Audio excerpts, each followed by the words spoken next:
Most politicians are going to say whatever they need to say to get elected. That's just it. So that cycle always continues. I don't doubt that Mamdani doesn't believe in what he stands for, his ideals, his political leanings, what he wants, his policy. I firmly believe he believes in that. But I mean, he was born, if you know his history, he was born and raised by wealthy, educated parents. He did not go without. So he has enjoyed a very wealthy, I don't want to know if it's wealthy, but he's enjoyed, by world standards, he has enjoyed a very lavish, wealthy life and upbringing. The United States is not a purely capitalistic economy. There are elements of socialism that are embedded in it. Resource management is always notoriously off, right? And you have people that don't know how to, ideals and things like that don't balance books. Cities need budgets to balance. They need, revenue. The government should not be controlling the food supply. The populace should be doing that.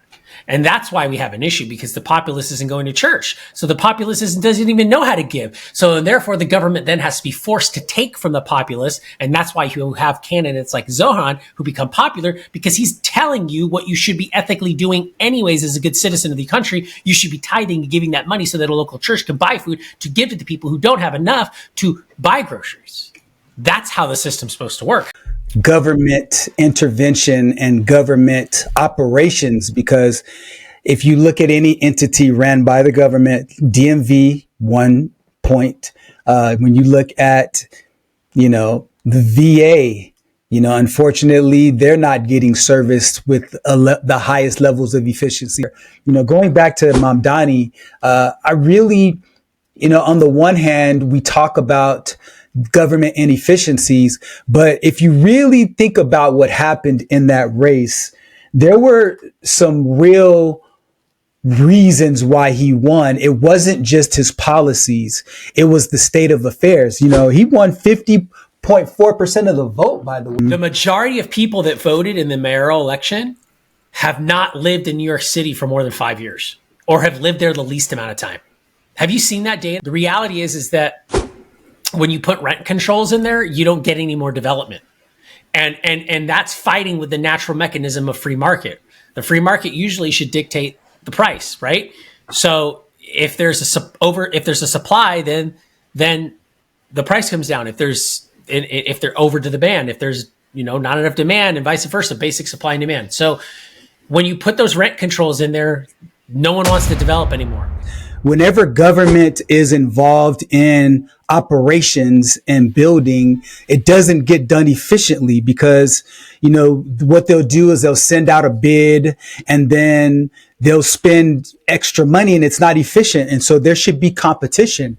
There should be private companies that are the ones responsible for water, for infrastructure, so on and so forth. And they're not. Go find a way to make more money. Figure it out. Go find a way to go make more money, and go find a way to go use the legal loopholes to get the tax benefits, or whatever it is that you're looking for, or whatever you're trying to find. Go use the thing is this, it's a game. Go play the game. Just know the rules. Newsom is not a heavyweight fighter. Mamdani's not a heavyweight fighter, but I do know that Trump's a heavyweight fighter. And we all know that. He's proven that time and time again. He can go 12 rounds. He can go extra innings. Trump has survived more political assassinations than I think anybody in the history of political assassinations. Trump survived more business assassinations. Most forms of conflict happen because of unmet expectations.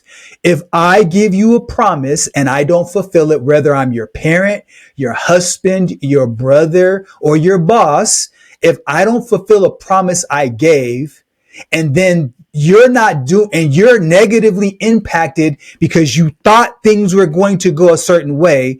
And when you feel pain and I tell you you're not in pain, that's a hard pill to swallow, Chris. And that's the reason why I believe midterm elections, the Republican Party is going to get slaughtered unless they make a dramatic change between now and November of 2026. Look, every politician is a liar. They're all liars. Does that make it okay, bro? Does that make it okay? No, it's not. I'm not saying it does. I'm not saying it does. But what I will say is that There are physical things that you could see that have already changed and are already being implemented under Trump. You can already see them. You can already feel them. Otherwise, you wouldn't see the tension you see, right? The ICE stuff, the immigration stuff, the budgeting stuff, the changes in how the government's running and working. You're seeing these things, right? Honestly, I would honestly pick Gavin Newsom over DeSantis. My number one issue with DeSantis, my number one issue is personal.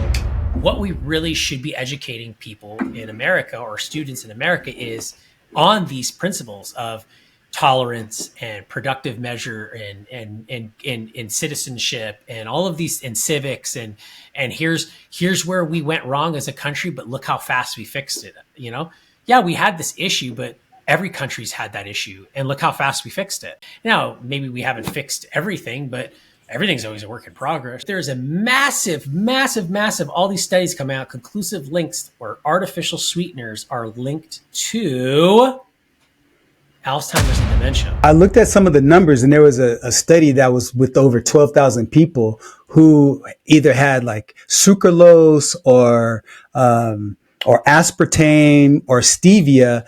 And what it showed is that there was about somewhere around a 1.5 year decline in cognitive ability. Welcome to the Family Office, planning for the people who matter most. Okay. Well, Chris, man, as you're wrapping up your drink, it's good to see you again, man. There's a lot going on in the world of politics. The government shut down still, and we see the election results. And I had a conversation with my son the other day, who lives in Brooklyn, by the way. And so he brought it up to me and he said, "Hey, what do you think about Mamdani being elected?" And I was saying, well, it's very interesting to see what happens, but I'm really more interested to hear what you have to say about it. And so just to give you a little background, you know him, but he's had a variety of experiences. So he went to school and, highly educated communities where, upper middle class was the norm at the school. And he's also been to schools that have, had a gun at it one time that somebody left over the weekend, and some of the poorest neighborhoods because there were good teachers there. And so because his mom and I understood the value of good teachers, we changed their schools based on who the quality teachers was. And sometimes it wasn't in the best neighborhoods, and sometimes they were in great neighborhoods. And so my older son's been in private schools. And so they've had this wide range of experience. They have white friends, Latino friends, Black friends, Asian friends.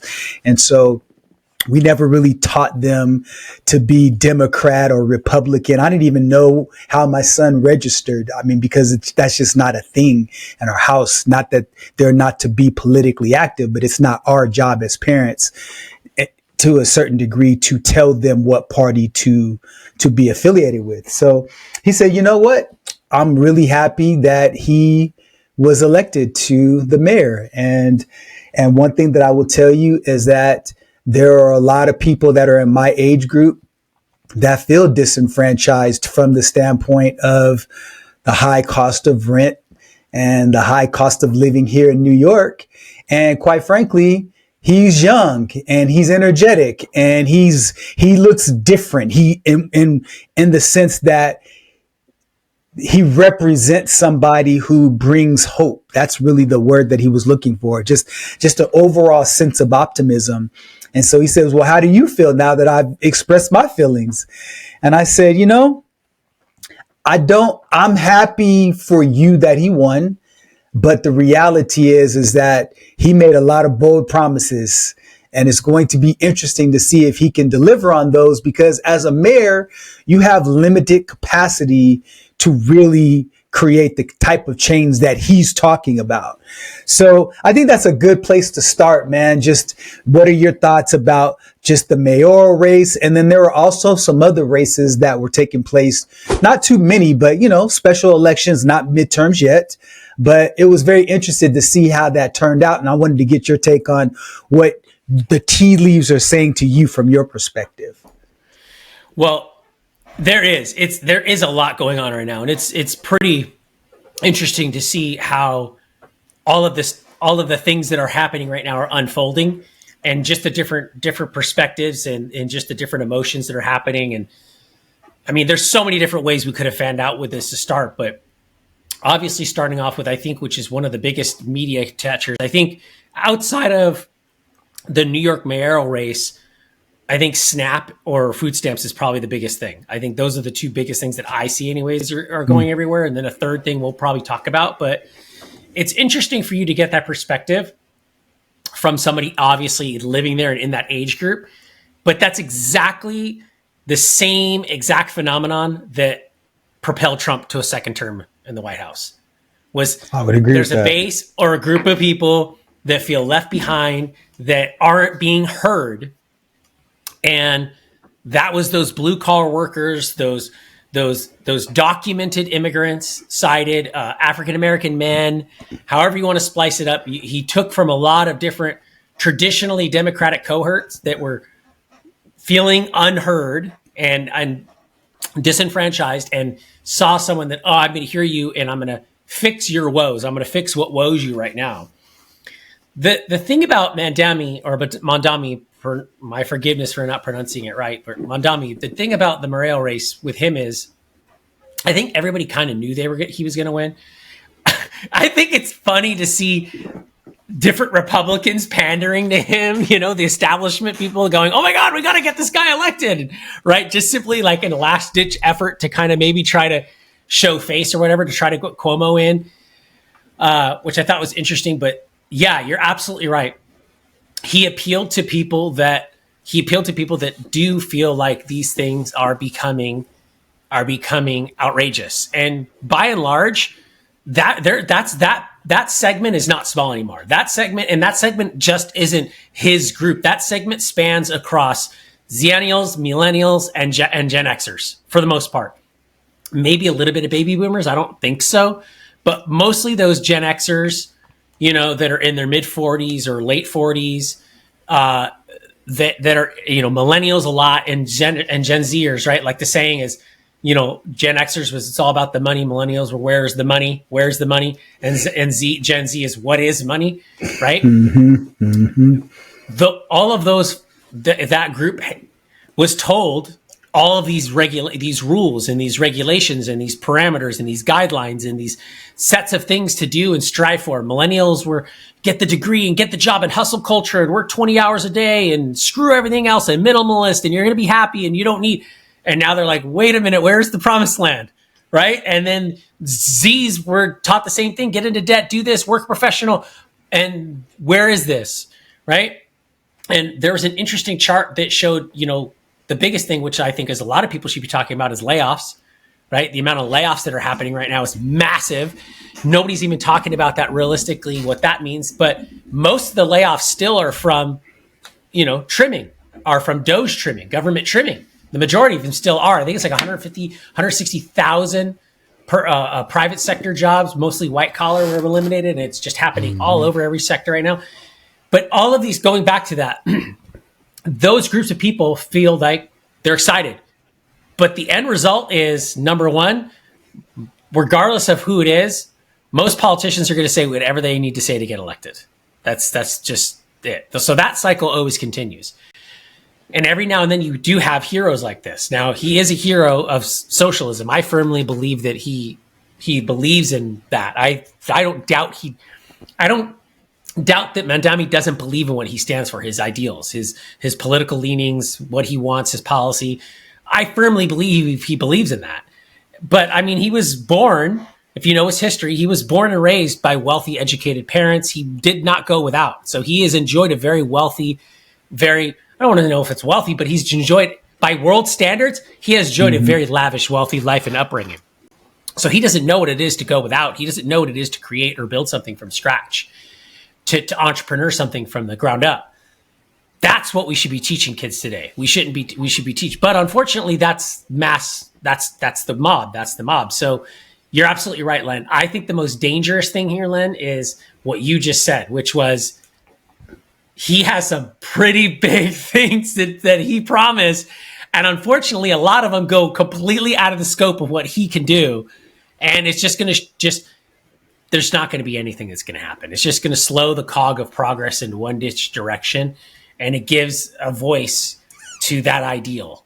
But I don't think it's going to go anywhere. And you're going to have a lot of people that are going to continue to be frustrated, are going to continue to be let down, and are continuing not to see change. Because I believe firmly in my heart that those types of policies don't work, because they've never worked, and historically we've never seen. So Albert Einstein says the theory of insanity is doing the same thing over and over and expecting a different result. This is what we should be training on. We should be training on that, or talking about that, educating on that, and we're not, unfortunately. So that's such a really cool point that you bring up, because my son and I talked a little bit about this as well, and I said, to your point, I don't think that he has the ability to make this type of change. And he said, well, do you know what he's proposing? What are some of the changes he's proposing? I say, yeah, I mean, I talk about this stuff. Of course I know. And I said, one of them is this idea of community grocery stores, where it's like more of a cooperative. So you have different local growers and different people that contribute time to a local grocery store, which therefore brings down the prices. And so, if you have entire communities that rotate and give part of their time, then it reduces their grocery costs and things like that. And so I say, I hope he's successful, because one thing that we talked about before, even on this podcast, is that the United States is not a purely capitalistic economy. There are elements of socialism that are embedded in it. And so if he could find a way to generate enough socialism, but still honor the tenets of capitalism and the foundations of capitalism, then perhaps there might be a way. I don't see it, but I hope he can find a way to pull it off. Because when you look at this idea of busing, I said, busing is a really big revenue source in New York, because if you left it up to everybody to drive, there'd be gridlock all day, every day in the 5 boroughs. No traffic, nobody would travel. So transportation is a major source of income, and it's necessary for New York. I don't see that as a major turning point, but for some people that don't have the income to travel, to me, I think that's a real big problem to tackle without the requisite benefit from it, because I don't look at transportation. In fact, New York has a great transportation system. Their subways could be a little cleaner, but they're much cleaner than they were in the 80s and 90s. That's for darn sure, because I traveled them during both of those decades. And so, but we can talk a little bit about renting, but before we talk about that, just those two things. So groceries, using a communal perspective, and then also free transportation were some of the two of his big running points. Do you have any opinion about either of those? Well, the problem that always stems from all of that types of action is the fact that resource management is always notoriously off, right? And you have people that don't know how to.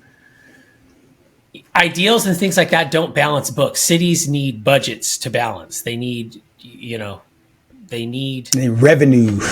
revenue. And the thing about that is that, and I want to just kind of back up a little bit to kind of base my point up a little bit more.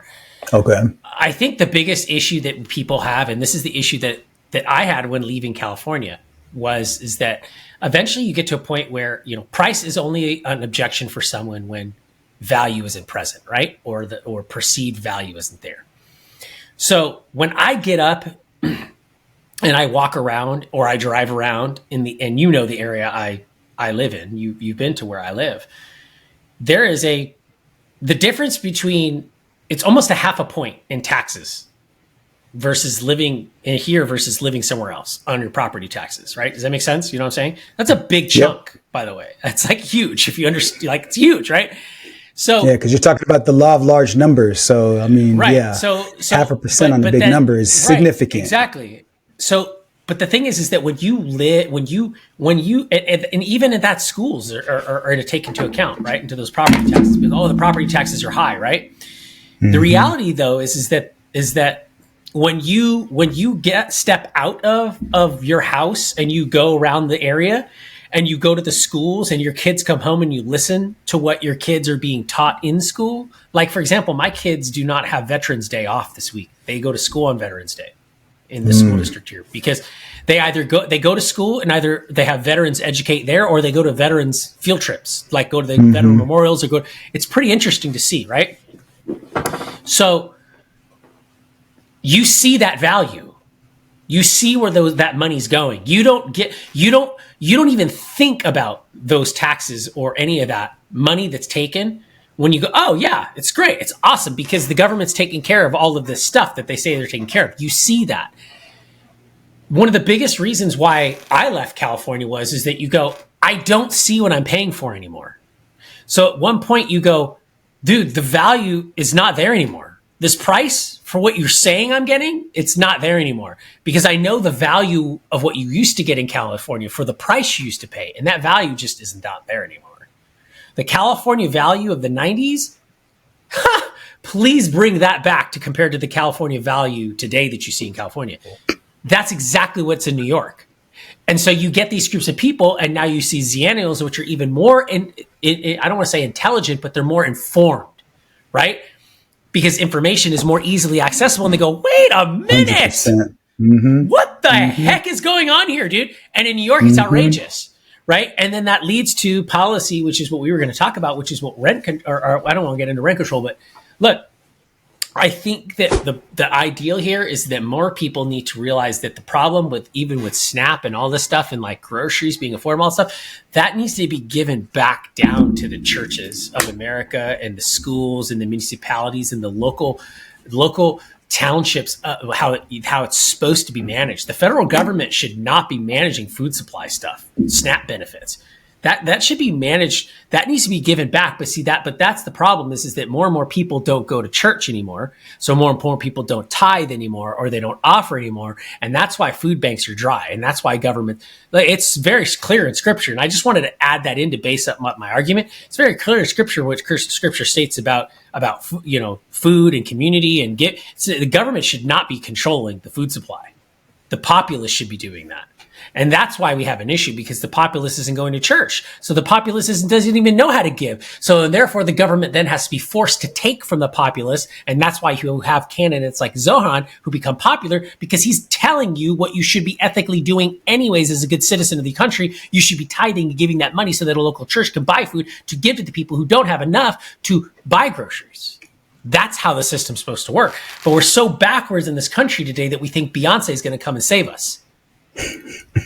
But it's not happening anymore. Or Taylor Swift, by that matter. It could be Beyonce or Taylor Swift. It could be any of them. But in transportation, yes, transportation, there should be. But America was never built on the ideal of public transportation being the ideal. It's built on the ideal of individual people driving. Now, I think transportation, by the way, I've been to places with you. When we went to Spain together, I was like, wow, this is awesome. I would never own a car in Spain, right? But then when I get back to America, I go, this is awesome. I love to drive my Mercedes by myself and not be around anybody, right? So there is trade-offs to it, but I do think public transportation should be. But again, we look at, if we put, case in point, when we give those types of projects to government, they never work right. Case in point, the high-speed rail in California. This is a clear example of why we should never give those types of projects to public to the government, because it doesn't get done the right way, because there's no profit, because at the end of the day, it's people running this stuff. And if there is an incentive, then they're not going to do it. It's why you see so much corruption in government, because people are trying to figure out ways to make money. So I don't know if that's a little bit more, but it just never works. Where has it ever worked? Where's the example of it working? Yeah, that's what I find so hard about it.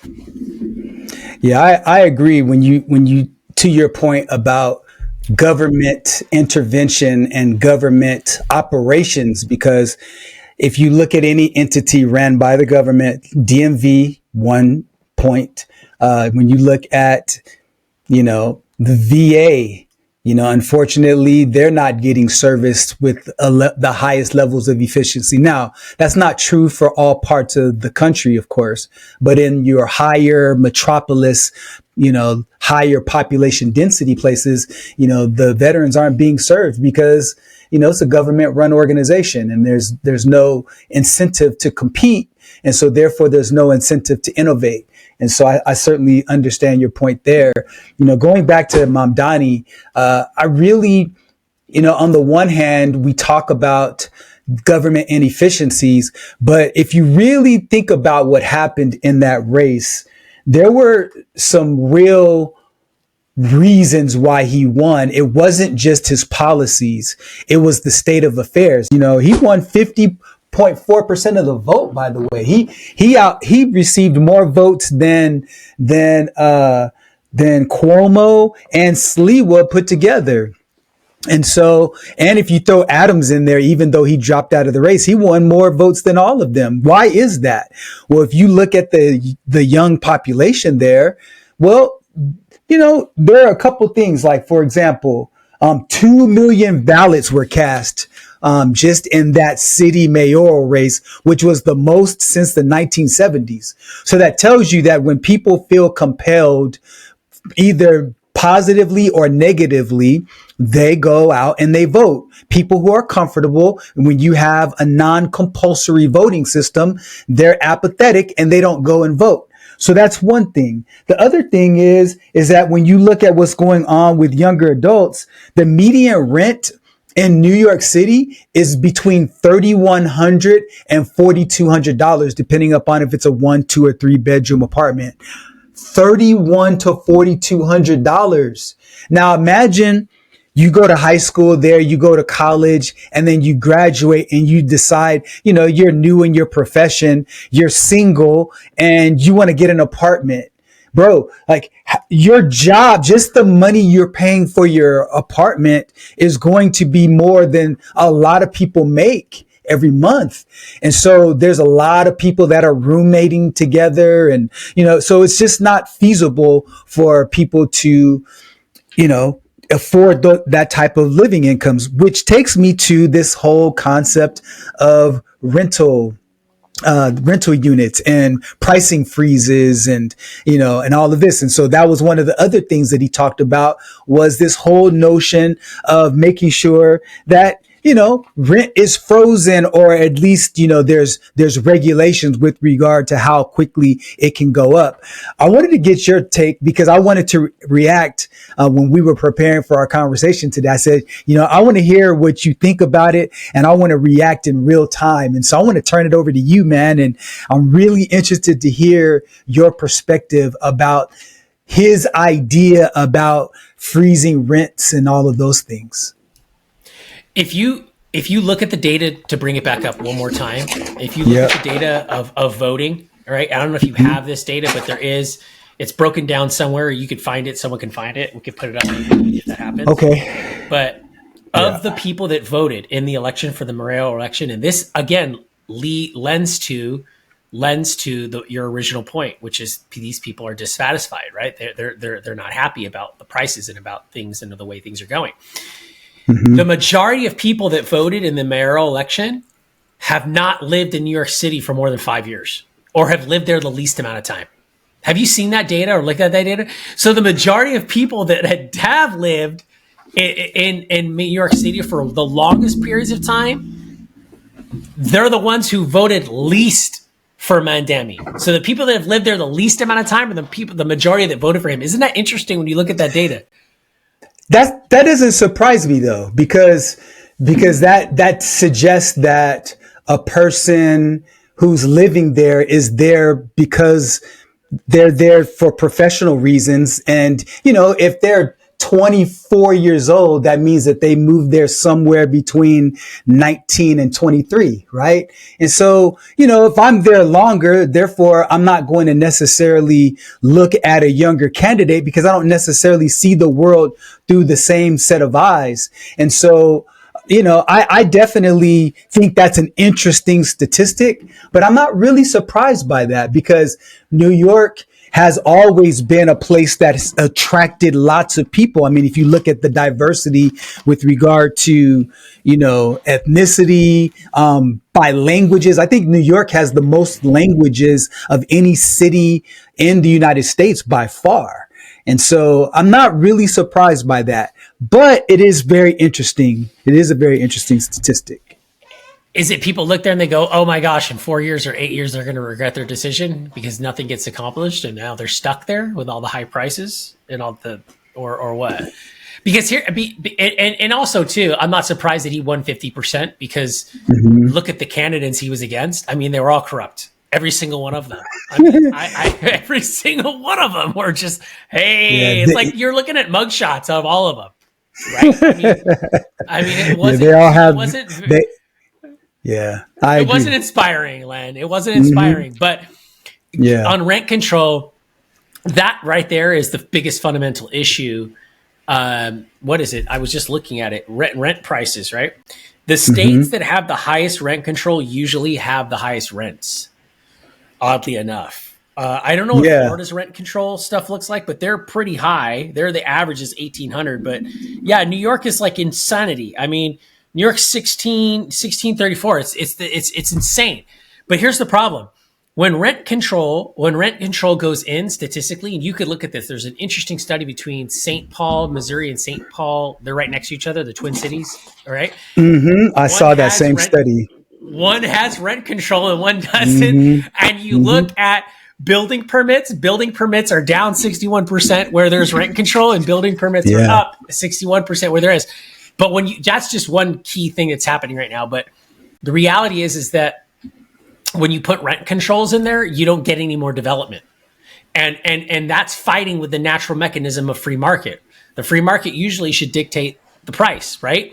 So if there's a supply, then the price comes down. If they're over to the demand, if there's not enough demand, and vice versa, basic supply and demand. So when you put those rent controls in there, no one wants to develop anymore. And what needs to happen is development. And I don't understand why we're not redeveloping all those office buildings, or maybe they are in New York City and all that stuff that aren't being used as office buildings anymore because the way working has changed.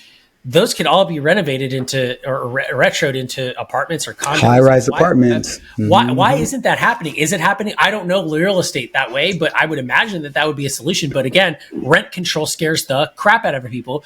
The reality is put the money to work and unregulate. I don't know why there's not a massive government initiative for infrastructure in the country nationally. Nuclear infrastructure.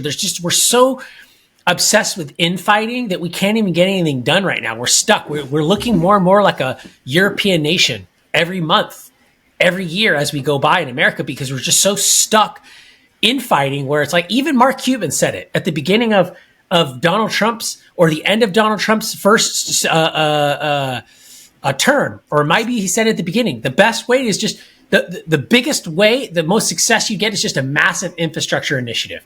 We give out tax credits for EV purchases for 5-10 years. If we would give incentives for infrastructure, this country would be booming. It would be booming. Biden had that was one of his big campaigns was the infrastructure. Yeah, but he never did anything with it. I mean, he built back better. He didn't get much done because there was so much congressional infighting even when he was in office, and so that infrastructure bill, it passed though. But when you're looking at infrastructure, it takes a long time because it was a $2 trillion bill, if I remember correctly. So I think that's still in place. How much of that actually went? I don't know how much. So it says the Biden infrastructure bill refers to the Infrastructure Investment and Jobs Act, a $1.2 trillion law signed by President Biden in November 2021. And so it allocates funding to a wide range of infrastructure projects, including roads, bridges, public transit, and high-speed internet, as well as investments in clean water, so on and so forth. So that's in place. That's been passed. Okay, but then why is all right, cool. So You and I have both, here's the problem. Okay. If that has happened and you and I have both been in the private sector and you've been in the public sector, you've been in both. I've been in both. Yeah. You've been in both. Okay. But here's the problem. Why the hell do we still have dirty water in Flint, Michigan? That's a very good question. Why is high-speed rail not built in California yet? It's been 15, 20 years. Why internet? Like, wait a minute. Hold on a second. Starlink, you could deploy that like instantly. Right? Yeah. Like, I think we're both on the same page because, to answer your question about the high speed rail and the water situation in Flint, Michigan, we talked about it, which is whenever government is involved in operations and building, it doesn't get done efficiently because, what they'll do is they'll send out a bid and then they'll spend extra money and it's not efficient. And so there should be competition. There should be private companies that are the ones responsible for water, for infrastructure, so on and so forth. And they're not. And so I think we both definitely agree on the fact that there needs to be another influx of incentives towards private companies to come in. Here's where I'd rather have Nancy Pelosi and Bernie Sanders and AOC focus their time, even though maybe it's not their district, whoever's from those areas. What they ought to look at is they ought to look at the fact that Flint, Michigan has the Nestle water plant right there or right close to it. And they pump all this water that's clean and then sell it from Michigan. I think that's like right there. I don't know if you ever looked at that. I didn't know that. Yeah. So you got private companies like Nestle that aren't even American companies that buy water rights and they're selling our water, but yet Flint, Michigan can't get clean water.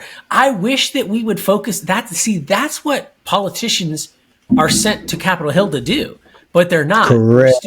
We're still focused on trying to make a government grocery store.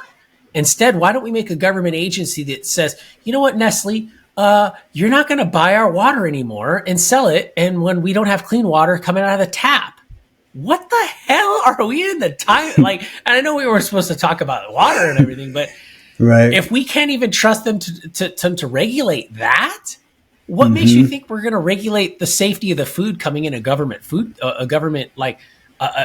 what put Jack in the Box out of business? E. coli. That's what put that, you know what I mean? And in today's age, again, we're relying on the merit of somebody who's not going to turn a profit to be motivated to complete a task. That just goes against all human nature. And you know that. I mean, you and I you could take the most motivated individual, but sometimes you wake up and you go, dude, I'm just not motivated. Yeah, but if you don't get here today, Johnny and Susie won't get their lentil beans at the grocery store. I don't care about Johnny and Susie. I care about resting my bones today. Sorry, Johnny and Susie, you're not getting your lentils. You can wait till tomorrow. Yeah. I think everybody sees the world through their own lens. And when you look at young people in New York City, they're not necessarily concerned about rental, the impact long term of price rises, because they're thinking, okay, look, if somebody comes in and they freeze these prices right now, then I can pay less credit card bills. I can pay some of my student loan debt off faster, as opposed to having to move every 12 months because my lease in this apartment has just finished and I'm going to owe an extra $300, $400, $500 a month next year. They're saying, look, if they can control it and freeze it right now, I could care less about it. Now, here's the long-term problem. To your point earlier, Chris, is that when you have people that are in rent frozen places, if I'm an investor, I'm not going to build there for two reasons. One is that I know the people that are there aren't going to turn over as quickly. So therefore, when people leave, then that gives me an opportunity to go into that unit, make some improvements, clean it up over time, charge a higher amount of rent because there's enough churn that's happening. So if people are staying there longer, then they're running down my apartment. I'm not going to go in there and put new carpet in. I'm not going to go in there and put new fixtures when somebody's there. I really wanted to speak practically because sometimes people don't understand that by freezing rents, you change the human incentive from something that's natural to something that's unnatural. And over time, what begins to happen is when you have people staying in their apartment for 20, 30, 40 years, then those apartments eventually turn into slums. And there, if somebody's there for 15 years versus somebody's there for 1 year, of course, their rent's going to be different because they haven't had the innovations and the renovations and all of those things. So when people don't understand that whole dynamic, because look, there's always a conflict between the owner and the employee. The owner wants to pay the least amount for their benefits and for their wages. And the person who is the employee wants to make the most wages regardless of the owner's profit margins. But the reality is, just like in any business, if you ask for too high in wages, if you ask for wages that are too high, one of two things are going to happen. They're either one, going to raise the prices and pass those on to their consumers, or two, they're going to go out of business because they're not profitable enough. And who loses in that scenario? The renter. And in this case, the employee. And in this case, the losers end up being the renters because they don't control any means of production. They're consumers. And so therefore, their interests are different. So when a politician comes in and they run in the interest of those individuals that are not productive to the detriment of people that are productive, no matter what, over time, it's not going to fare out well. That's why I believe that short term, I think Mamdani could create some change, but he also has to be careful that he doesn't run out the people who do control the means of production. Because I know you know this, Chris, but for our viewing audience, 1% of the population brings in 50% of the tax revenue. And if you run out that 1%, now you're screwed because now you have no money to work with.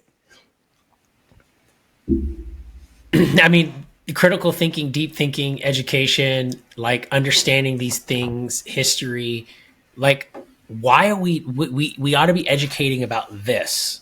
But see, that's the domino effect that has so scary about someone like Mandami, is because we want to make it so normalized, because the next domino effect is, we'll see, we tried to rent control. And that's the thing, is about the beast of the government. The beast of government never is satiated. The beast of government always wants to eat and consume and get bigger and fatter and nastier. And eventually it goes, you see, we tried to rent control and they didn't fix anything. And now it's a slum, like you said. So now what do we have to do? We have to take it a step further. And he said it. We're going to buy these properties from these people that don't take care of them. He said it in a video that he released post-election that said, if they don't take care of it, we're going to step in and buy the property and take care of it. So now the government is going to buy private property because you're not taking care of it.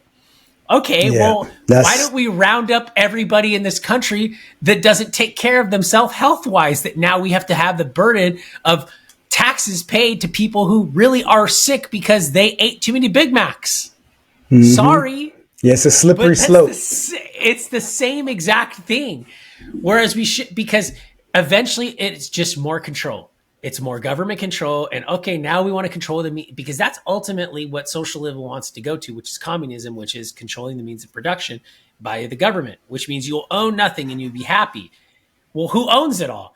Just a select group of people that have this righteous, ultra-realistic values because we're just ordained by the government to be so precious and so benevolent that we're going to run everything and be in charge of all the trillions of dollars in the world, and we get to live in the palaces and you get to live in the squalor like everyone else. Heck no, man. Like, that's the history lessons that people need to do, is they need to look at that stuff and they need to realize that and they need to see that. Now, So here's a question for you, Chris. Can I jump in real quick? Quick Of question, course, just go because for it. I want to make sure we don't jump off to a different subject. Okay. So the one thing that I think we both agree upon is that the way government is doing it is not working, right? Whether it's at No. the city level, state level, federal level, there is a bevy of problems we can outline, case by case. And so here's the question.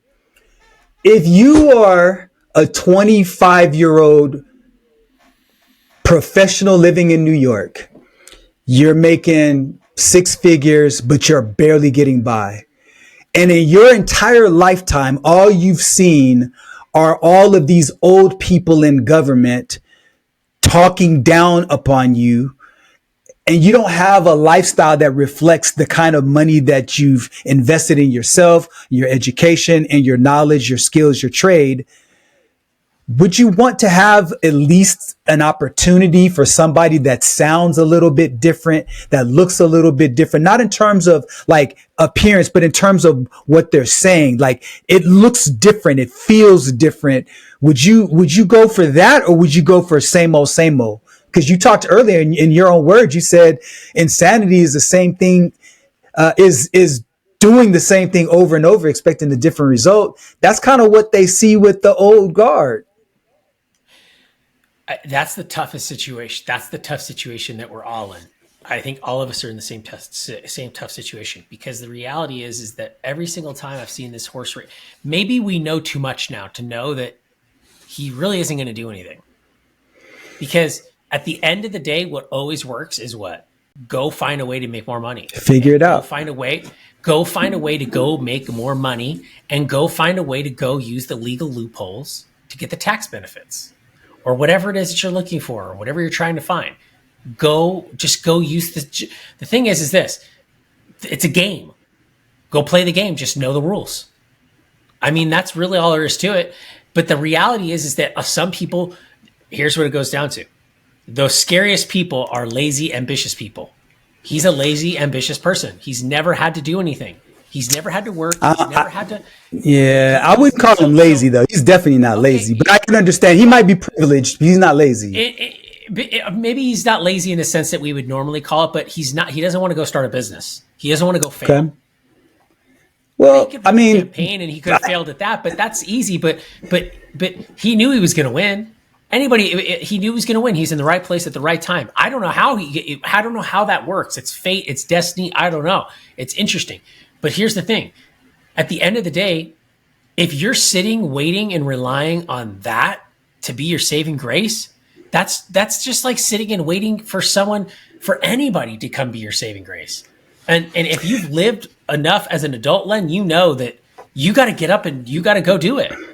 Nothing is going to save you. Nothing is going to save you. So I feel bad for those people who sit there and go, "Oh, yay, thank you so much," and they're going to sit there and they're going to get their hearts broken, and they're going to be even more disenfranchised. I hear what you're saying, but if you take, okay, that's a microcosm because you're talking about one city, right? But you could use that same argument about voting in America. And, we understand that for you and I, whoever's in office isn't going to change our financial destiny and outcome. Stop there, though. Stop there for a second, though. Okay, I get. Okay, but instead of giving me a free bus, Mandami, why don't you pay for me to get a trade as an electrician? Why don't you pay for me to get a trade as a plumber? Why don't you get paid for me to be a welder? Why don't you get paid for me to be some type of trade, vocational trade that's going to be here 10, 15 years from now in the AI change? Why doesn't Mandami do that for people instead of rent controlling me? Let the free market build more, right? And instead of building a grocery store, let the free market grocery store. And instead of building me a free bus, pay for me to get a vocation that's going to give me a skill or a trade so I can go work and feel like I earned what I earned and pay a decent wage and live it, because the system works, because you helped me get an education. That's the promise that everyone in America came here for, not the promise of a handout, not the promise of, yes, support and social programs when you fall and you slip, and some of us do, and all of us have needed those things at one point, but we get up and we work past it and we get on our feet. That's the dream and the gift of America, not this crap where we're going to manipulate everything. If Mandami wants to put his money where his mouth is, then figure out with all this money he wants to give away and all these free things, figure out how to teach people how to be skillfully adept to survive the next 10, 15, 20 years, since we're so smart, our elected people that are getting into office right now, we could talk so well. Figure out a way to make sure AI doesn't outsource human beings, so that the human beings can wake up in New York City 15, 20 years from now and feel fulfilled and proud of their blossoming, booming city because they worked and they earned it instead of gotten a free rent-controlled, anti-business, anti-God place, which is exactly what it is and exactly the direction it's going is. That's what I think. That's the stance. Figure out how to educate people and teach people skills that work. That's it. Yeah, I don't disagree. Solution. I don't disagree with that proposal. I'm just trying to get, the question that I'm really trying to drill down with you is that if you're somebody that's 25 years old living in that location, sure, you can decide to move, but there's few other places in the world that So okay, so you wouldn't have voted for Mamdani. You would have voted for Cuomo. So what would you have expected from him? I would have voted for Mandami. I would have if I was there. If I'm in the scenario, this is what makes it so upsetting for me. This is what makes it so upsetting for me, because at the end of the day, you and I both know it ends in heartache, Len. You and I both know it ends in heartache. You and I know. So what makes it so? You and I know we like go. I hope you're wrong, but I don't think you are, because I believe you. Yes. Socialism doesn't work. We know it doesn't work. It's like, but elements of it does in the right doses. Yes, so that's why I'm trying to be optimistic. I'm really trying. I want to be too, but that's like that. But see, it's pie in the sky, I think. But it's pie in the sky. But it's different, though. It's a different approach, Chris. I mean, that's the thing. Yeah, nobody, Cuomo wasn't bringing any new, fresh ideas. Sliwa wasn't, and we already saw what happened with Eric Adams. So he's the person that's bringing fresh ideas. So at the end of the day, if it doesn't work, they can say, you know what? We tried that, and the next candidate, it's better. So the next candidate comes in and says, okay, you know what? I'm going to do rent controls. I'm going to do busing. I'm going to do, community. And they're going to say, no, we already tried that. That didn't work. Oh, well, how about we look at some free market options, providing. I know, but what I'm saying is that I like your proposal when you're talking about, HVAC and providing educational incentives and financial incentives to pursue those types of jobs, to pursue those types of professions that won't be taken over by AI, at least within the next 5 to 10 years. After that, I think robots are going to take over all of those things potentially. So, but to your point, though, Chris, there's not another candidate that is around that's talking fresh, new ideas. His ideas, whether you agree with them or not, are different. And for that, I give him kudos, and I hope it works out for him. I don't think it will, but I hope it does. No, because here's the thing too. The reality is that if Cuomo or Adams got elected, or Squeevy, it would have been business as usual. You already see Hochul is fighting with him. So Hochul and him are going to go back. Okay. Yeah.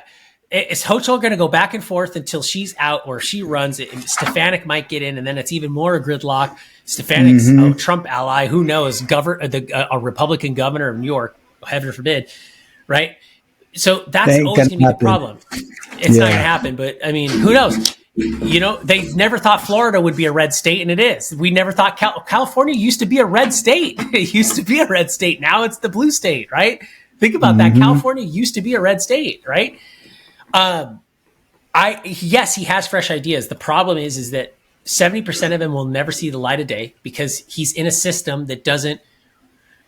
He's in a system that those ideas don't. They don't work. They don't work because he's not in a monarchy system or a system of government, dictatorship, or a dictatorship or democracy. State. He's in a republic. In a republic, those types of ideals and those types of policies don't work, because it'd be like trying to run Microsoft programs on a Macintosh, Apple, right? It just doesn't work. Yeah. The software is not compatible, right? It just doesn't work. So it's like trying to have an elephant reproduce with a giraffe. It doesn't work, right? So I think if he were governor, I think if he were the governor, maybe. I think if he has a successful mayoral run, I think he could become the governor. But I think he made a very strategic error. And then I want to talk about Trump and what just happened in the elections. But I think his major strategic error was, it started in his victory speech. And I think he thought that winning was won that night. Winning didn't happen that night. He just was hired for the job. Winning happens over the next 4+ years. And when he said Trump, there's 4 words, turn up the volume. I was like, bro, don't do that, because one, Trump has a bigger bully pulpit than you.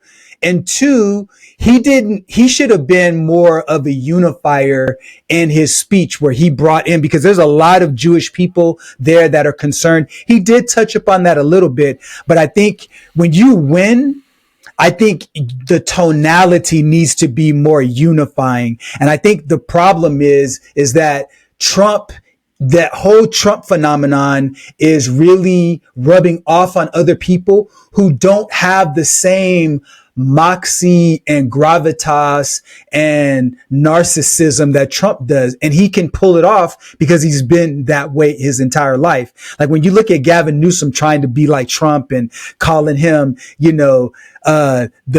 the nod father because he was falling asleep in one of his meetings and, printing in all caps. Now it's working because the Democrats need a fighter. So it is working, but trying to be somebody you're not long term doesn't work. And I think what Mamdani is doing, he's trying to show that he's a fighter and that he's going to fight for the people. But there has to be time and place. Victory speech, be a unifier. Now, he wasn't that. And so I think long term it's going to hurt him just because he bit off more than he can chew. My opinion. Time will tell. But what do you think about Trump? Because you look at what happened in New York, you look at what happened in New Jersey, you look at what happened in Virginia. Now, the first response might be, okay, well, those are all blue states. Okay, I'll give you that. But when you're talking about, I don't know if you heard about this or not, but in rural parts of Virginia, they flipped because of what's going on with the tariffs. And so the rural parts of Virginia are definitely red. So if you look at Trump's ratings, he's at a 39% approval rate, which means that he's at a 61% disapproval rate, which means historically that the House and the Senate will typically flip seats. And do you think that this election cycle, even though it's not the midterms yet, is the canary in the coal mine? What do you think? So again, just backing up a little bit to get to this, to trail into this point, because I'm going to make absolutely it's going to tie in together. All right. You're going back to what you said, fully again underscores the issue with candidates like Mandami and even Newsom. Again, in comparison to candidates and people like Trump v. Mandami, in correlation to them calling each other out and saying these things. And then also Newsom in comparison to him even trying to even think that he's on the level as an executive or even as a politician in regards to him competing with DeSantis, because you can't even compare the two. I mean, DeSantis is one of the best executives, public executives you could probably ever see. Like if you watch that guy, I mean, he's not charming like Newsom is, right? Because he's not fake. He's not fake, right? He doesn't have a snake. But I'm not here to talk about him right now. But again, that further illustrates wannabes. Newsom is trying to be like this gravatas guy like Trump. Mandami's trying to be outspoken, all this stuff. Look, those guys are not those things. They hide behind these bravados. They're really not those things. Trump is exactly what you said. Trump is who he is because that's who he is. Take it or love it or hate it, you're going to get what you're going to get. You just don't know what you're going to get. And that's why you see it. I was curious to know what your response was going to be, because I thought Mandami was going to keep it cool and calm and synergist, and he did it. And I was disappointed, actually. I was actually really disappointed, Len, that he did it, because I went, dude, let's keep this way. And then as soon as you went that way, it reminded me of yours and I's conversation, because, Trump, be careful what Trump says. Trump should be careful what he says because his words have weight. This guy should be careful what he says, and so should Newsom, and so should Pelosi in her last interview before Prop 50 got passed. Trump is the vilest scum of the earth. Like, she has no business describing another human being that way, whether it's her enemy or not. And again, especially not the president of the United States, and States. That's on both sides of the aisle. But I agree with you, man. It's on I both definitely sides. agree. But again, stop. If you are the party of tolerance, then stop it. Then act it, because and this is what fuels a Mandami, because they see it and they go, you say you're the party of tolerance, yet your actions aren't what your words are. Well, Mandami did slip and make that error, so now he's just like them now. Oh, okay. So you are gonna to do the same type of daggers and all that crap. Cool it down. But again, no one's interested in being effective. Everyone's interested in being right. I'm right. They're wrong. Same with Trump. But no one's saying, you know what, guys? Can we have a conversation about what's most effective? What's most effective? What's most effective? Now, in regards to leading this up, Newsom is not a heavyweight fighter. Mandami's not a heavyweight fighter. But I do know that Trump's a heavyweight fighter, and we all know that. He's proven that time and time again. He can go 12 rounds. He can go extra innings. Trump has survived more political assassinations than I think anybody in the history of political assassinations. Trump survived more business assassinations. Trump's survived more real assassinations. Like, the guy is like Teflon Don. They call him Teflon, right? Don. So in that reality, no battle plan and no candidate is perfect. We know that, right, Len? So I think that this is definitely probably went the direction that most people would think, because, again, to unwind the massive amount of inflation we have and battling the fact that we should be having a recession just simply because we haven't had a correction and things are inflated, and we've talked since about 2008. Right? So all of these different things that go hand in hand, right, that are out there, and all these red flags, all of these different things we talk about. So given all that, it is going to take time for the pain that all of us feel, which everything is expensive. Everyone knows that. Insurance is expensive. Light is expensive. Water is expensive. Gas is expensive. Tax is expensive. Groceries, which doesn't surprise me why people would vote a little bit that way, because people, again, are short-term focused and not long-term focused. But at the same time, I think this gives all Trump and co, or Trump in group, or Trump in gang, or whatever you want to call it, MAGA group, whatever, gives them an opportunity to go, okay, cool. Now we can rearrange our battle plan and adjust our plan, because they have a 4-year plan. Any good executive would have had a 4-year plan and them going in this.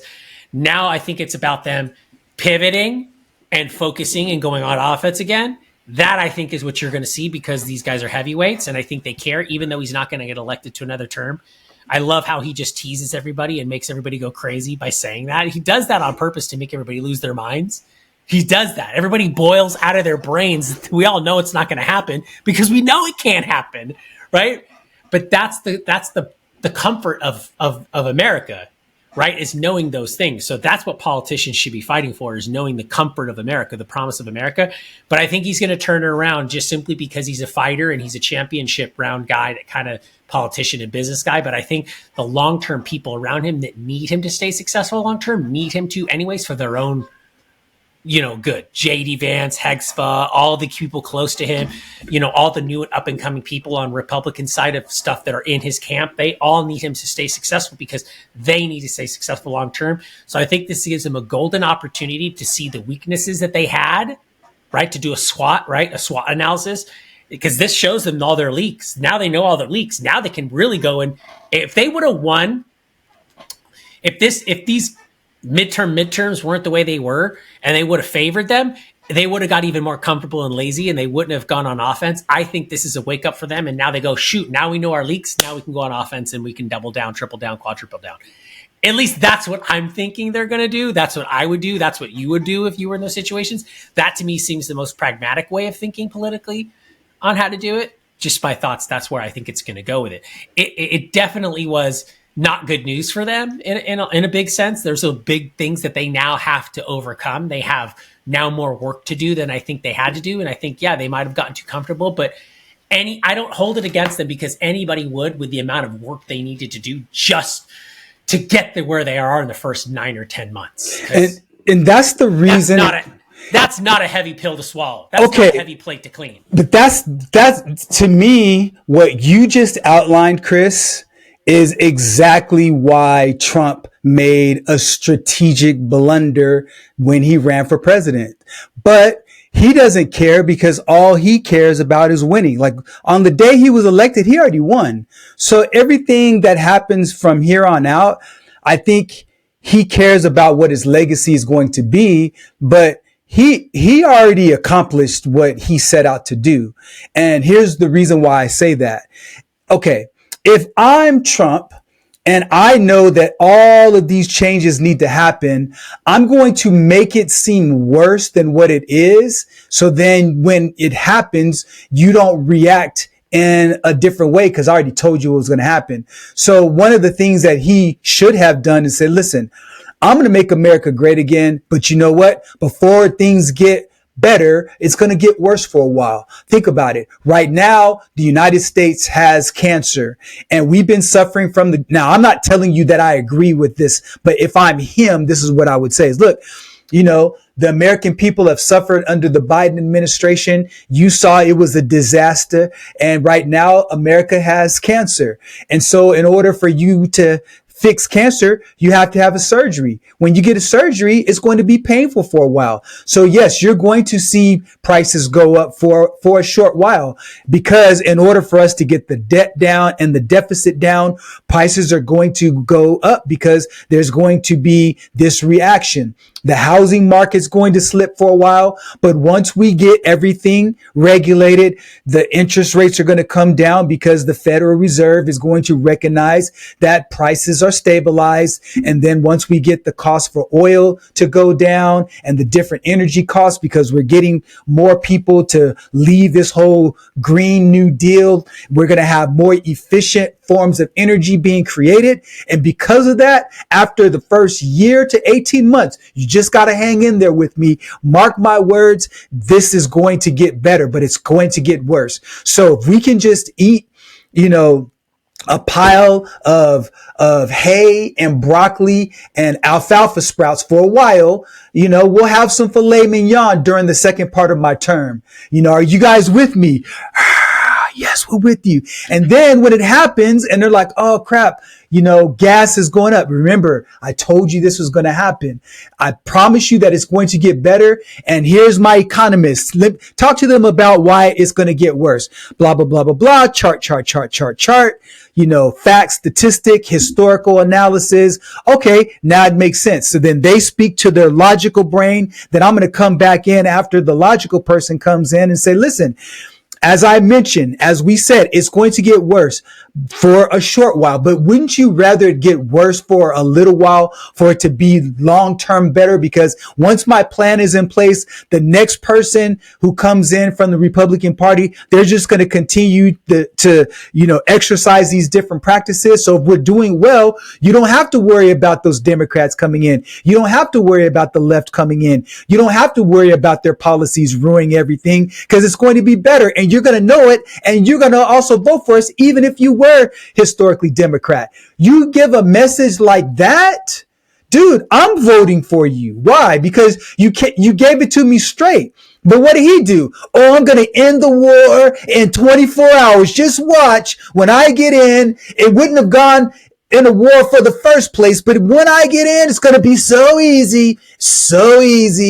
And that whole thing going on in Iran, I mean, with Israel, I'm going to get in there. I'm a deal maker. That's what I do. I'm a deal maker and I'm going to come in and I'm going to change everything. And so you give us all of these promises that you can't keep.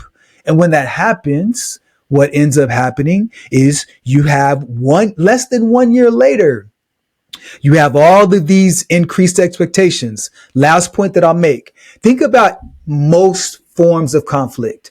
Most forms of conflict happen because of unmet expectations.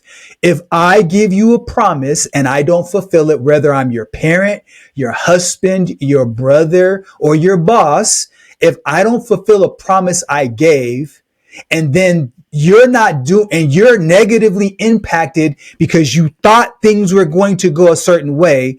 And when you feel pain and I tell you you're not in pain, that's a hard pill to swallow, Chris. And that's the reason why I believe midterm elections, the Republican Party is going to get slaughtered unless they make a dramatic change between now and November of 2026.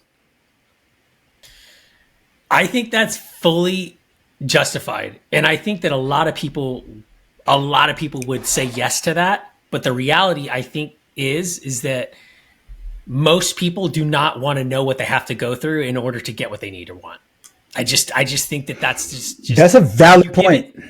I think if you give it to people straight up front, they're going to go, I'm going to stick with where I'm at. Right. So I would love to believe that I think for a certain group of people, that is okay. Cause you're like, okay, cool. This journey is going to be hard. This journey is going to be tough. And I think that those types of people who subscribe to that type of living, and you can give them that stuff up front and they do it, those are the types of people who are already moving and shaking the world right now. That's the top 20. The Pareto principle, those people are in Atlas Shrugged. Those are the producers of the world. Those are the movers and the shakers. Those are the Elon Musks. Those are people like you and I at the level that we're at. Those are the people making things move. I don't think that if you tell people what they would have to go through, which is the mess we're going through in order to get back at the end of the sunshine and rainbows, I don't think they'd vote. I don't think they would have voted because the competition on the other side was sunshine and rainbows into the oblivion of hell. And that was Kamala Harris. Everything's great in sunshine. So if he would have given everybody that ugly pill up front, then yeah. Now what makes people like you and I mad is pragmatic people is we go, why didn't you just say this crap like up front? Like, why didn't you just say this is going to happen? Or maybe it's just, oh, we got to trust it. Or, hey, we're on this road now or this bus now and we got to just ride the bus as long as we can. I just don't think that, I think that his expectations, I don't know, maybe I think that we all should have been more guarded with our expectations of how fast things should have turned around or could turn around given where we're at. Maybe that's just how I looked at it. Because here's what I can tell you. Here's what I will truthfully admit to you and to anyone else. You can feel the difference right now. Even at every level, you could feel it. It's kind of where you're like, dude, this is unreasonable. Like, you're like, this is unreasonable. It's uncomfortable, unreasonable. It's unreasonable that if it's unreasonable for me or unreasonable for anybody that's making the type of income you're making, or in any regards, if you're making over $500,000 a year and it's unreasonable for you, it feels unreasonable. You have a big family, it's unreasonable. And that's the group of people, like I was saying earlier, Len, that are sitting here going, dude, this sucks, bro. Like, dude, this is shitty. Because those are the people that did above and beyond. Because now it's not just affecting the people that follow the rules, it's affecting the people who follow the rules and went above and beyond the rules. Right? The overachievers are now feeling it. Right? Mm-hmm. And I think Tucker Carlson, mentioned something like that on one of his episodes or something where he's talking about a group of people is like, even this group of people that ordinarily is not affected is being affected. It is. Because think about it. If you live in New York and you make $1 million a year, you're only taking home like $447,000 or $448,000 or something like that.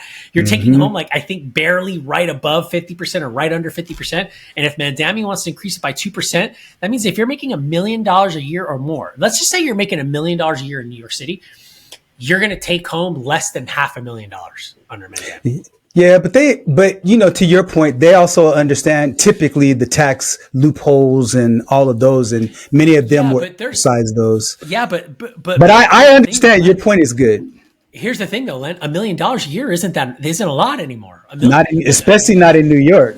If you have a family of, if you have a husband and wife, if you're a husband and wife with 5 kids or 4 kids, $500,000, that's a decent life. Don't live in New York. Don't live in New York, baby. You should go live in Kentucky. But I 100% agree with you. Trump did dig himself into a hole, but he knew he was going to do that. Now, because all he wanted to do was win. That's the thing. And because you could look at it, Len. I understand your point, Len, because you can look at it from a point of going, shoot. Because realistically, if Trump did not win, you know Robert Greene's work really well. So sure. Let's just look at this case. There's a section in Mastery when he talks about death ground, putting yourself on death ground, right? Mm-hmm. Like Trump was on death ground regardless of his choice. Trump was on death ground. Like he was dying business and politically and socially. So if Trump didn't win, you're absolutely right. I agree with you. Trump was probably very motivated because if Trump didn't win, he would have been dead in all accounts. He would have been dead financially, politically. Everything would have been dead for him. He would have been destroyed in every way possible. So I agree with you to the sense that he was probably very motivated to win simply because of preservation, self-preservation. Yeah, you talking about those 34 felony cases. He'd have been in jail right now, bro. No, okay, but here's the thing though, because even though we know they were BS, but some of them were all BS. He was a felon, bro. Like come on, bro. He had like some of his financial dealing. Now, do I think that he should have been indicted all of these years after that? No. Do I think the indictments were politically motivated? Yes. Do I think he did those things? Yes. Do I think it should have been litigated in the court of public opinion? Not necessarily. So I understand that. So I really want to be clear about that. Lawsuits, though. Okay, those are I agree. Civil infractions. I agree. They're not now, criminal infractions. Okay, so let's just take, because what you talked about is a very interesting point, and I really want to dig into it just a little bit more, and then we can go on to some health related topics and stuff like that. But I really, we can switch gears, but I really want to dig into this a little bit more. So here's the thing. You mentioned that Trump was, at this place where he had to do whatever was necessary to get elected. But let's backtrack. He's been in the public face for over 30 years, but politically, in terms of people wanting him to be a president, it's been the last 10 years, the last 9 years, 10 years or so, right? Because he served in one office. He wasn't in for the next 4 years. So that's 8 years right there. And then the time for him to run in this other year, let's just call that another 2 years. That's 10 years. At least half of the electorate was very much in favor of him. And so when Harris ran such a bad campaign, he still could have won by telling us the truth. Because look, you either get into office and then you screw the country because you've given us unrealistic expectations, or you tell us to get ready to take our medicine, and when it happens, we know, okay, we're expecting this because you told me.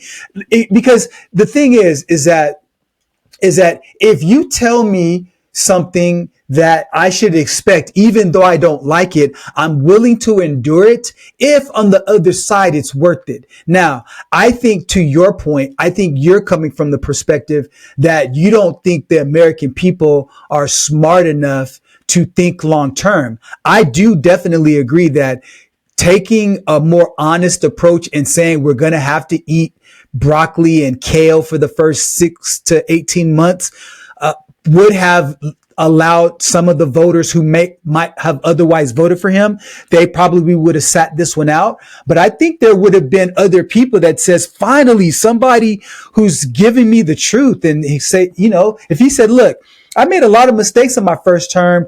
January 6th didn't go the way that I expected. BBC didn't make it any better because they sparsed my words and put them together. That's not what I said. But regardless, I wish that day wouldn't have happened. If he would have said that and said, look, there were some mistakes that I made during my first term that I've learned from. I had 4 years to think about it. And I'm telling you, I'm turning a new leaf on America. We're going to make America great again because we're going to make America honest again. And it starts with me, and it's going to suck for the first 6 to 12 months. Some people would have been like, screw that. I don't want that. I want rainbows and butterflies. I think more people would have said, you know what? I wasn't going to vote, but this guy, he's finally telling me something that I already knew, because I think we're smart enough as an electorate to know that it's going to take a while to swing the world's largest economy. You just can't do it overnight. It's going to take time. People know that, but don't tell us that it's going to be rainbows and butterflies when it's not. It's going to suck for a while, and smart people really know that. So my question to you is do you think, so here's my question. My question is do you think that it's better for a politician to lie to you up front to get into office so that everybody can figure out that they're lying, or tell the truth and risk not getting elected at all? Okay. I think that based on the track record so far, I think, at least what you've seen, is, look, every politician is a liar. They're all liars. Does that make it okay, bro? Does that make it okay? No, it's not. I'm not saying it does. Gosh. I'm not saying it does. But what I will say is that there are physical things that you could see that have already changed and are already being implemented under Trump. You can already see them. You can already feel them. Otherwise, you wouldn't see the tension you see, right? The ICE stuff, the immigration stuff, the budgeting stuff, the changes in how the government's running and working. You're seeing these things, right? I look at it and think about it this way, because we mentioned, look, Trump with politics. Trump was flirting with running for president for a very long time, 20, 30 years. He's been flirting with it. I mean, there's tapes of him on Oprah Winfrey back in the 2000s, right? And Oprah going, oh my God, we should run together. We'd be a great team. I mean, she should look at those perspectives and look at how they used to talk about it. We're not here to discuss that, right? But what we are here to discuss is Trump. I'm not shocked that Trump wanted to do tariffs. He didn't get to do it in his first term, but we knew he was going to do it because he's always said he wanted to do it. He's talked about that for a long time. I agree. So the thing that I get with Trump, why I feel comfortable with Trump as a politician, even though I know 20% of what he says is probably bullshit. If I'm just doing 80 per year, 20%, I'm going to give him 80%. Yeah, I'm going to give him 80%. Okay, because he needs time. He needs time. He needs time. The jury's still out. Okay, and I know what he accomplished on the first end, and I know that even with what he's still doing and still trying to do, even with the fact that he's being fought on every play that he's trying to make, still, even now, with judicial injunctions and all the crap that we try to pull, and this government shutdown, Democrats purposely did the shutdown. The only reason why the shutdown ended is because those 8 senators said the hell with Schumer and broke rank. If those guys would have broke rank, we still would have been shut down. It still needs to go to Congress or something like that, I think. Okay. But I haven't seen the latest update on it. You could probably look it up. But to my point here with this is, with Trump, or whatever we're talking about here, is he is, you already know what you're going to get. So yeah, my expectation is he's a blowhard and he's going to say stuff and he's going to embellish. We already know that. So, it's just like, if you're married to a Latina woman or you're married to a Persian woman, the concept of Mexican time or Persian time. If your wife says that they're going to be ready in an hour, it really means they're going to be ready in 2 hours. Right? Yep, I know a little bit about that. You just say, right. Okay, honey. So if Trump says we're gonna reduce prices in 6 months, it's going to be a year and a half. You just say, okay, Trump. But when he says 24 hours, bro, and it's going to happen just like that. Now that's this idiocy. But here's my point to that. Here's my point to that. Okay. We all happily watch baseball games and football games, and we all happily listen to what managers and coaches say they're going to do, even players. Look, Tom Brady's the best quarterback in football, bar none. He's the best football captain of all times. But there's a lot of times where he had a plan and said he was going to do stuff, and it didn't happen. But guess what? You know where Brady was always good, where Brady always won? You could always count on Brady in the fourth quarter. Because Brady was a closer. And everyone would always doubt Brady. You'd always doubt, oh my God, he's screwing it up. Even Mahomes on the Chiefs. Mahomes closes out. Brady closes out. Trump closes out. Just those guys. Okay. Elon Musk is a closer. Look at all the battle that Elon Musk just got 75% shareholder approval to give him a $1 trillion incentive pay package. $1 trillion. Why? Because they know Elon's a closer. Trump won because he's a closer. Mandami's a closer. He just needs to get his ideals correct. He's a closer. Anybody who can win a political election like that's a closer. He's a closer. Look, Trump's a closer. So Trump's going to close out and he's going to get these stuff. Watch what happens when the tariff checks roll in. Americans start getting paid from the GDP of the country again. Watch when the prices come down. Watch, gas is already coming down in Texas. I know you're in California, Len, but gas is about to dip below $2 a gallon in Texas right now. I have not seen, since I've been to Texas, I haven't seen go below $2 a gallon. And I've been in Texas since summer of 2022. So I'm just saying. Food prices are still going up and restaurant prices are going up. Hey, it's going to take time for that. Walmart reduced their prices. Walmart's dropping stuff. So there are things in the works that are going to happen. But I can tell you right now that everyone always underestimates the trend effect. And Ray Dalio talks about this extensively, where he says, you might put a policy in place today and not see the effects of it until 4 years from now, 5 years from now, 3 years from now. Then say that. It's okay if you have a coherent plan, articulate that. He doesn't even have a plan for the Affordable Care Act that he's been talking about for the past 9 years. So he doesn't have a plan. He's not a policy guy. And that's part of the challenge, is that he speaks from the gut, man. He draws from the hip. And as a president, you need to at least have people around you that are policy wonks. Like, he needs a DeSantis that's nearby, even though DeSantis could never run the country. But he gets people that are yes men, and DeSantis isn't. I don't like DeSantis personally, but he's not a yes man. Let me ask you this. DeSantis or Newsom, which do you pick? As what? As a president. I would honestly pick Gavin Newsom over DeSantis. Whoa, honestly, bro. Now I would do it, with vomit in my mouth, but I would because I don't. Because DeSantis is a good libertarian style government. He doesn't. I think he'd be a good number 2, but he's not a good number 1. To me, when you make you're sticking a dagger in my heart right now with that. I'm sorry, bro. I'm sorry. Hair for you. Now,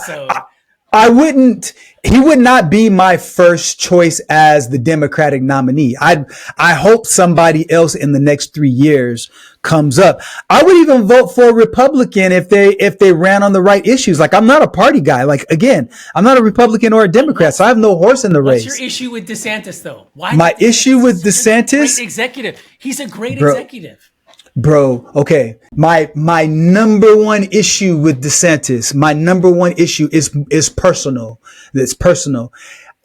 When you run as the governor of a state on this whole agenda of wokeness, but when you're talking about taking out certain books and eliminating a part of our history from the history books and making it illegal, you're literally taking out a portion of American history on which the foundation of this country was built. And for you to just poo-poo that and set it to the side, that tells me that you don't care about my people. And when you don't care about my people, that means that you don't care about me. And so I have a really big problem with that. Now, As a number two, I could stomach it as long as the person that's the number one has good character and ethics and all of those things as it relates to my interest. So do I think that DeSantis is a bad human being? No, I don't. Do I think that he's not learned as it relates to, the influx and the importance of the African American tradition here in the country? I think he's woefully undereducated about that. And so he uses some of the talking points that he gets and he filters that through his uneducated lens as it relates to our people. And then he makes that an entire agenda called the woke agenda. I have a really big problem with that. So let me ask you this.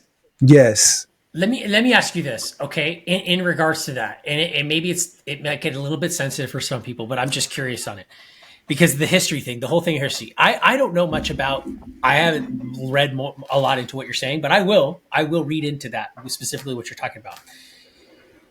But when you bring up that point of going, whatever, it sounds to me like there's a dismissal of African American culture or history. Mm-hmm. That also goes hand in hand. Say what you want to say about Confederacy, right? I'm not a Confederate person. I'm not on that. I don't align with that. But that can also be said for the elimination of Confederate monuments and Confederate literature or Confederate history as well, because that's not the same. Well, it's not the same. But go ahead, finish your point. But is that not a part of American history too? Like saying, like for example, if we race the history of I don't even know the name of the general. Who is the main general? General Lee. Yeah. If we erase his history, like because he's, I don't think we should. I've never said. I think that's the wrong approach as well. Okay, but is that what he was? So ask your question about that because I really want to make sure I set the record clear. So was he doing that? Is he because I'm not clear on it. Was he doing something or taking a position where he was trying to eliminate the ability to access history, African American history or African American culture? Was he doing that? His perspective from a 30,000 foot view is that talking about the atrocities of slavery is an affront to American history because what it does is it drives a woke agenda. And because of that woke agenda, there are people who are looking for certain entitlements and handouts. And because they're learning about a people who was disenfranchised, it puts a black eye on the country. And therefore it's better to eliminate those books from our schools. And so you touched on a point about General Lee. To me, this is what I understand is that if you don't know your history, then it's bound to repeat itself. And so like I've never been a proponent of not talking about the Holocaust. I've never been a proponent about not talking about the internment of Chinese when they were brought here. I've never been against talking about the Japanese internment and how they received reparations. I've never been against the whole idea of erasing the Confederate history because of what happened. But you got to tell the full story. Now, here's the problem. The reason why when you brought it up in the beginning, I said it's not the same is because there is a very interesting way in which people celebrate the history of the Confederacy. And that's the problem, because when you celebrate the history of the Confederacy and all of the atrocities, because that whole economic system was driven by slavery. The whole economic system was. And so when that's the case and that part of it is celebrated and uplifted, then that's the problem. Like if you talk about, hey, listen, the Confederacy and the Southern states, they had an economic engine fueled by slavery, and this was the amount of money and it helped propel America to be one of the greatest nations on the planet in terms of their rise in a capitalistic system and their economic benefits and all of those things. Keep all of that in there, but talk about both sides and don't I hear an echo with my voice, but anyway, don't uplift one to the detriment of the other. Tell equal but keep it factual. That's my whole If take on it. I wonder if, and to close out and transition here to something sweet, a little bit sweet, maybe not so sweet, right? Not, I wonder yeah. if I wonder if we had a chance to sit and ask DeSantis for a point of clarification. Say, did you mean? And this is just my knee jerk in hearing you say this for the first time. Did you mean that people utilize that topic, meaning, African American slavery and all of what you're talking about? Do you mean, Mr. DeSantis, that when you bring that up, you mean that normally when that comes in the conversation, people are taking advantage of that to use that to weaponize that in wokeness or woke agenda? Or do you actually really believe what the other half, which is what you're saying, you think to believe at this point, maybe, or maybe you don't believe it wholeheartedly, which is you're trying to eliminate that as that in history. Like, you're trying to say that shouldn't be discussed or talked about. Or are you saying, look, whenever that's brought up, we don't need to keep bringing that up to drive a woke agenda, much like people also utilize, LGBT or homosexuality to drive a woke agenda. And the issue that we have is that those things are not the same, Chris.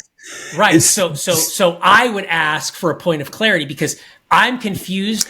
I'm not. So what I'm saying to you, Len, is I'm 50-50 on what you're saying right now, because I would need to ask him and say, hey, here's what I'm hearing from my good friend Len, and it's very compelling to me. And I don't agree with it, but my knee jerk in my brain is going to seek to ask you first this point of clarity to make 100% judgment on what I believe you to believe, your position. And that question to me that pops to my mind right now is when you say we shouldn't talk about African American slavery and that topic, do you say that because people use that as a point to weaponize it to drive a woke agenda, or do you say that because we really shouldn't remember that? And that's okay. So I got a question for you. Okay, I got a question for you. At what point is it ever a good idea to remove books that are historical in nature? When has that ever been a good idea? Now, if we're talking about reading like the Communist Manifesto, that is a philosophy and a belief. When we talk about Mein Kampf, that is a person's philosophy and a belief and worldview. That's not what we're talking about. Like, now, if you made the argument, like, let's just say, for example, there were Malcolm X's speeches that should be taken out. Okay, I wouldn't agree with that, but I can understand that better because that is a philosophy and an approach. Now, what DeSantis is talking about is taking out of the curriculum in schools that, there was a time for slavery and it was an economic engine that drove America economically.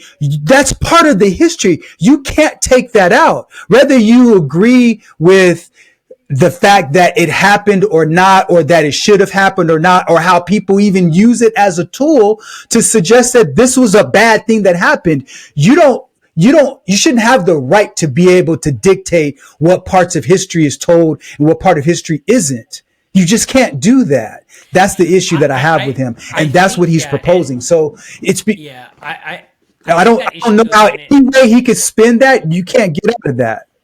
Yeah, I would love to get clarity on all of that because I don't agree with taking history out of any curriculum, because we all know if you don't know history, history repeats itself. And I think a lot of that goes on both sides.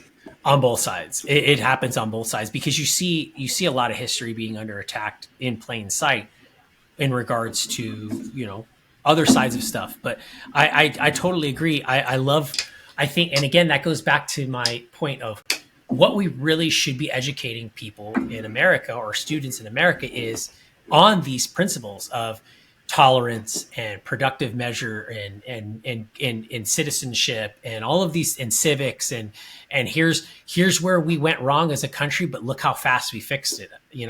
Yeah, we had this issue, but every country's had that issue, and look how fast we fixed it. Look how fast we fixed it. We fixed it. Now, maybe we haven't fixed everything, but everything's always a work in progress, right? But we definitely fixed that problem, and we fixed it pretty fast.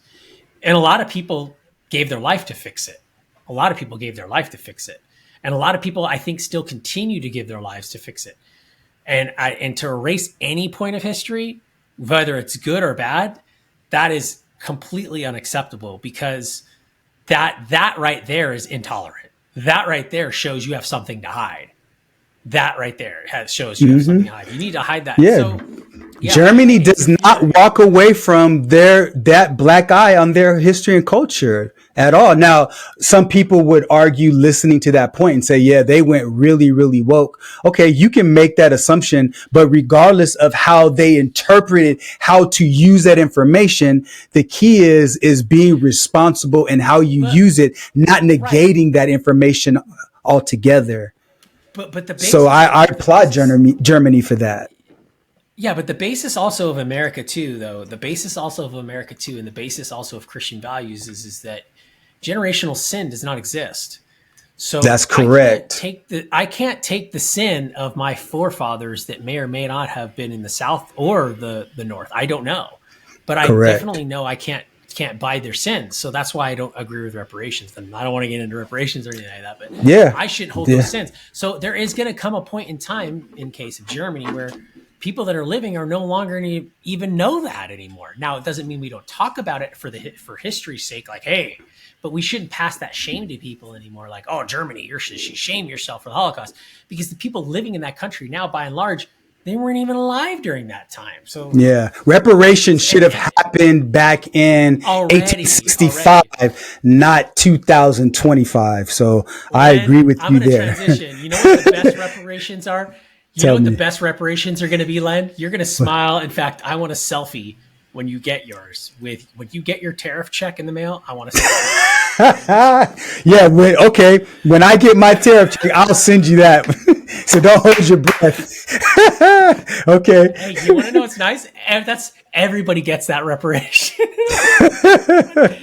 But just really quick, Len, I know we've gone late today, but just a real quick to wrap it up, because I know everybody's going to get ready to enjoy the holidays here and Thanksgiving and all those things. And Lord knows we have a lot to be thankful for. And just be thankful for the grace of everything that we have, right? Just be thankful, whether you know it or not. But this is something going to holidays. Remember this, because a lot of studies have now come out 20, 30 years. And this is a big, big deal, I know, for a lot of people, but this is a big deal for Len and I, because we have dealt with this firsthand, both personally, business-wise, and friendship now, I think, at this point, in regards to dementia, Alzheimer's. But there's a massive, all these studies come out, conclusive links where artificial sweeteners are linked to Alzheimer's and dementia. Mm-hmm. And we're going to be around a lot of sweets. And you might think it's easier, it's safer for you to eat the fake sweetened stuff rather than the real stuff.